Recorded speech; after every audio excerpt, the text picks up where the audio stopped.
Yes, that's right. We're starting today with a full build of a Pokemon. Hello, everybody. I am the Goofy Geek, and I'm building every Pokemon in Minecraft. As you guys saw, I've built Wingull, and I think that he came out, pretty darn good. I spent a couple days working on his design. I think that he looks really, really good. The little spikes up here, the little headpieces, were honestly probably the most confusing to figure out. And then once I did, he came out great. That and getting the angle right for the wings. I knew I wanted to have, like, you know, the classic M shape, but I also kind of wanted to have him, flying. And I know that often he doesn't do that, but I'm really glad that's how I set him up. So, what are we working on today?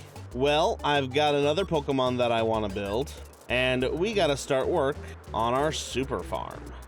Just gonna land on Ferrothorn here for a minute and check some stuff. Let's see. Yes, the to-do list. So, we've not fixed a farm today. That's fine. The bamboo farm's built, the better stone farm is built, because we've got Vileplume and Sudowoodo doing their thing over there. The secret farm. That's the super farm that we're gonna build. And let me tell you, it's a doozy. So the farm that I want to build is actually more than one farm. It's a whole bunch of them. And they're gonna go over here. It actually made Wingull's placement kind of difficult because I don't want to interfere with what I'm going to be building over here because it's going to be really tall, and I didn't want, and originally I had Wingull kind of over here. Not that you can really see because I'm just pointing at the sky, but originally he was going to go that way, and that would have not only put him in line with what I'm building here, it would have put him way too close to Tailo over there because he was going to be like right here, and it would have looked really bad. So I didn't do that. Instead, I put Wingull up in the sky, right where he is. And, yeah. Now, for the super farm, what is the super farm going to be? Well, the super farm is going to be crazy. I'm going to be building a multi-stage clay farm. And for that, I need a lot of material.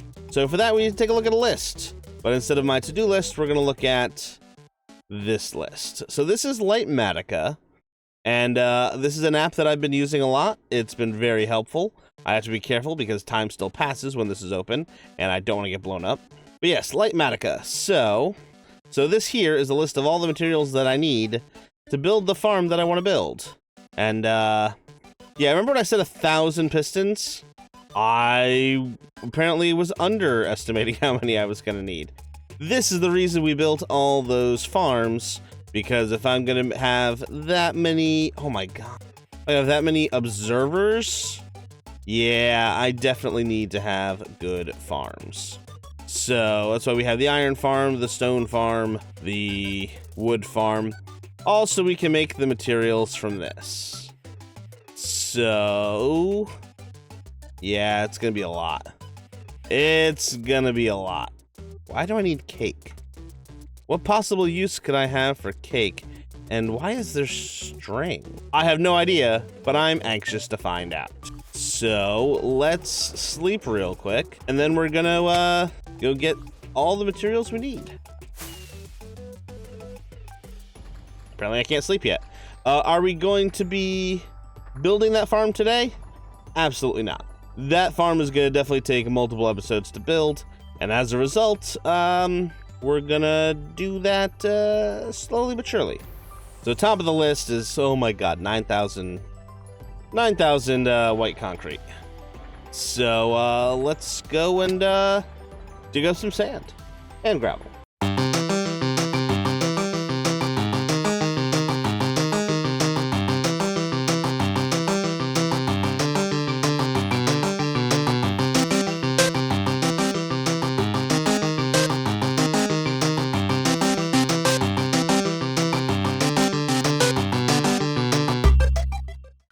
So, we now have 3 shulkers of... No, is it more than 3? We have 6 shulkers of white concrete here. What else do we need from this list here? Let's see. We need a bunch of glass, which I have cooking in the smelter right now. We've got pointed dripstone. I'm gonna have to go looking for that. That's fine. 2,400 observers? Okay. 1,500 sticky pistons. Let's see, where is it? Over 1,000 hoppers. Yeah, this farm is gonna be a lot. It's gonna be excessive. It's definitely gonna do way more than I need it to, but it's the most efficient stone farm that I was at. No, not stone. Clay. It's the most efficient clay farm that I've been able to find. So because of that, it's worth making the whole thing. At least I hope it is. We're gonna find out eventually. Now, luckily for me, I've been planning for this mega build for a long time, and that's why we have all these farms. I can trade with Executor to get all the redstone I need. We have Pseudo-Wudo here, which is going to provide me all the cobble for the observers as well, in addition to the pistons. We got Vileplume providing all of the bamboo that I will ever need for the hoppers and the pistons as well. And then we've got Ferrothorn to provide us with all the iron that we could possibly need. It's almost like, ow. It's almost like I knew what I was doing. Kinda. I do love how good Wingull looks up there, just kind of hanging out, floating over the bay. Even if their wing is partially not rendering in. There we go. Yeah, look at him. He's just so cute. So let's gather this material up. I've actually gone and done something that I think is rather clever. I have we're going to start off by making all the pistons I need. So I've arranged these shulkers in the shape of a piston. So I know that I need a shulker of iron. So now we'll just, yep, I'm just going to empty the whole chest. Well, the whole chest, I mean, you know, half the chest. Like so. Probably should have done this with not a full inventory. And then now we just add all the iron in there. Boom, done. And that's why we have these farms, you guys. Because I just got all the iron I need to make a stack of shulkers right there. Now let's go and check, ow, on the, let's go to the, where should we go next? What's closer? The wood farm. See, the nice thing is, I'm not really editing this down that much. It actually is just that quick to get these resources now. Look at that. I've almost got a full stack of just surplus from testing the farm. And by stack, I obviously mean a shulker. That's pretty good. But I did run out. Luckily for me, the farm is definitely fully loaded. And I can just make more. And there you go. In less than, I'd say maybe about 3 or 4 minutes, I have all the materials that I need for the wood. We've already got the iron. Where's the iron? There we go. We got the iron. Apparently I keep losing these guys here. That's not intentional. Also, I love this entrance. Yeah. Boom. So then we come in here. I don't even think I need to run the farm. Oh, hey. More orange shulker boxes. I keep losing these guys all over the place. Yeah, I don't even... This is just from testing the farm. I don't even need to run it. The best part about this one is that it drains from the top. So I don't even have to open the top ones. It just all comes down to the bottom.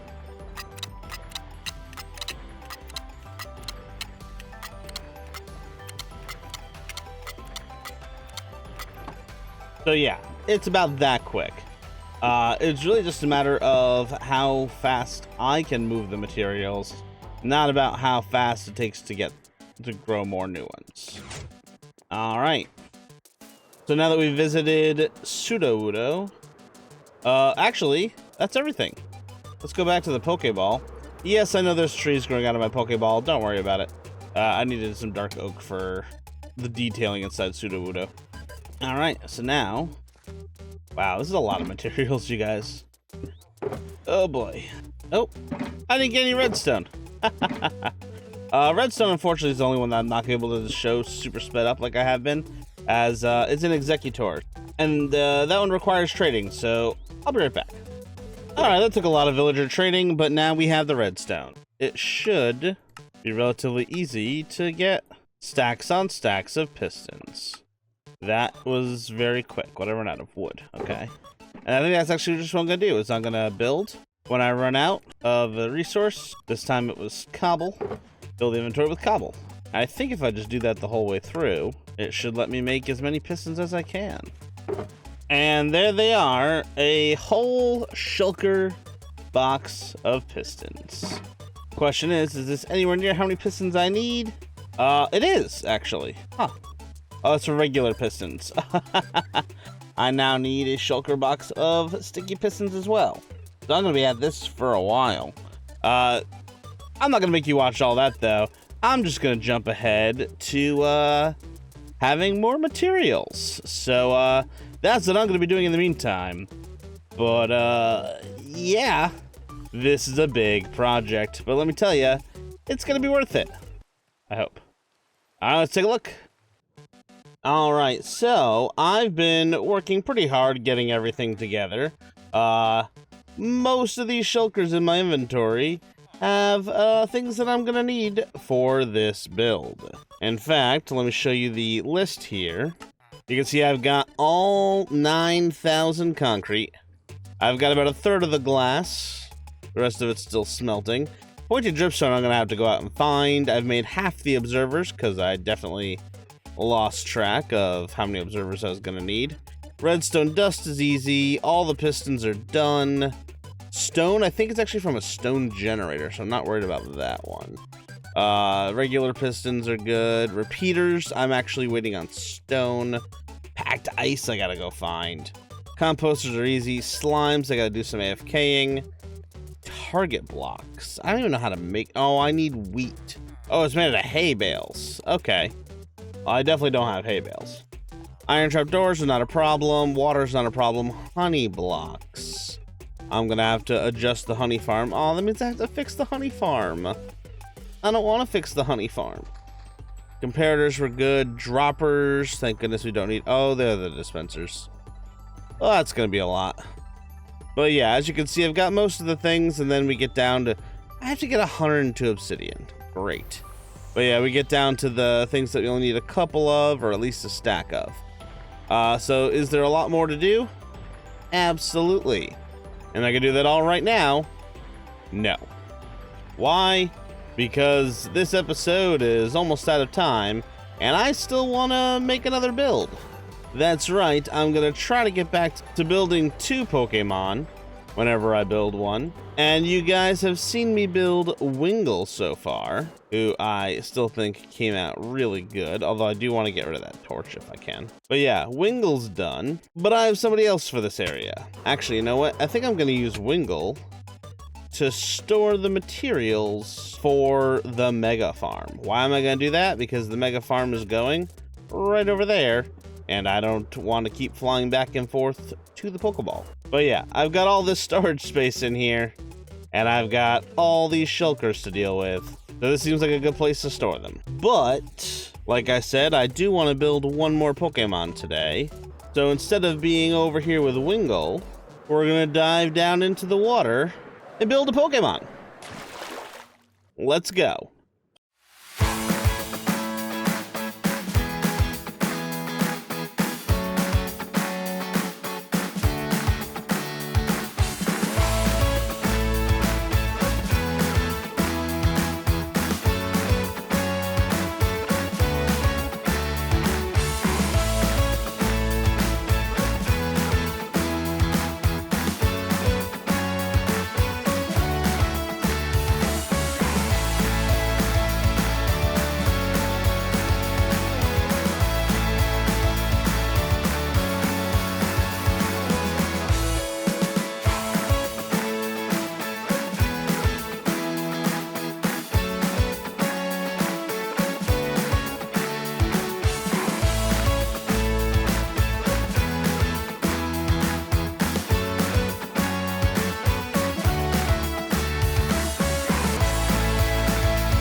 All right, you guys, and there we have our Finneon. Finneon's actually a favorite of mine back from Gen 4. And I think they're just a really cute looking fish. Unlike most fish Pokemon, I always figured that Finneon could kind of fly a little bit with the butterfly tail, which would make him a much better water type companion than a lot of other fish Pokemon, as they are usually stuck in the water. But yeah, I think that the tail came out pretty good. They're not perfect ovals, but I will take it. I did debate a bit between pink and magenta for the stripe and this part here, but ultimately, I think Finneon looks really sweet. Speaking of thinking that Finneon looks sweet, Wingull here will not be eating Finneon. I don't know if you guys played Pokemon Snap, but I did, and it was kind of traumatizing. There's a scene where you can get Wingull to attack a Finneon and probably eat it. However, in this world, Wingull's not going anywhere, and neither is Finneon. In fact, I would argue that Finneon is even more dangerous than Wingull, because I definitely forgot to light up the inside. Although it doesn't look like there's a lot of oh no, there's like a whole bunch of creepers. So yeah, if you decide to try to eat Finneon, Wingull, you're gonna get a face full of creeper. But yeah, I thought it would be fun to incorporate the Pokemon Snap kind of thing going on with the two of them. I do wish I could play with them at bigger render distance, because Wingull's just barely inside of it, especially if I'm on this side. Yeah, he just kind of fades out. But between Wingull, Finneon, and I do think that that is gonna put on a wrap for today. I do hope that you guys enjoyed this one. I had a lot of fun making it, and I look forward to making our big project in the near future. But right now, I need to find a way to land without landing in lava. Landing in third person is terrifying. But yes, that's it for me, you guys. I have to now go play Pokemon Teal Mask, as that came out, and I haven't done it yet, and I'm excited for it. If you guys enjoyed the video, maybe leave a like, maybe share, maybe subscribe, and I'll see you in the next one. Bye!